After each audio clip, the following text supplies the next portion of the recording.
Today we have clipped into small sections this story in the first reading of David and Goliath, and of course we're all familiar with this. But there are a few things that they skipped over which I think are important. One is that Goliath is coming out and threatening the army, they're all afraid. This is a time when Saul, as king, should have stepped up and said, I will fight Goliath. But he and all the other people in the army, they were afraid. And it says that right there in the scriptures. The other thing is it says that he was, in the Hebrew text, it says that he was 6 cubits tall, which is really big. Yeah, that's 10 feet tall. But it's interesting that in the Greek version, as well as in what they found in the Dead Sea Scrolls, it says that he was 4 cubits tall, which is 6.5 feet tall, which is still really tall, especially for everyone back then. But I wonder if our fears make our enemies that much bigger. That here they are, they're afraid, they're running, they're not going out, and they see this man who is so big, he's 10 feet tall. I mean, he's just so huge. And that's what we very often are with our fears.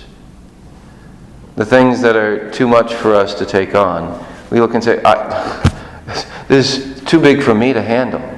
How does David handle it? Well, David says, the Lord has delivered me from the claws of the lion and the bear, will also keep me safe from the clutches of the Philistine. And again, another section that they skipped over here was it talks about how, when he was working as a shepherd, the bear or the lion would come in, and if they tried to take a sheep, he would go after them and actually take them out of the claws or the mouth of the lion and the bear. And actually, interesting, it says he would take them by the beard.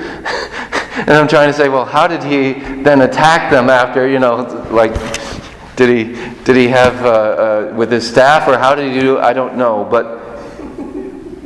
but he saw and he recognized how the Lord had delivered him for something that wasn't important, sheep. He says, this is for the people of Israel. Here is this Philistine who's coming against the Lord of hosts. Not just the people of Israel, but this man is blaspheming against the Lord of hosts.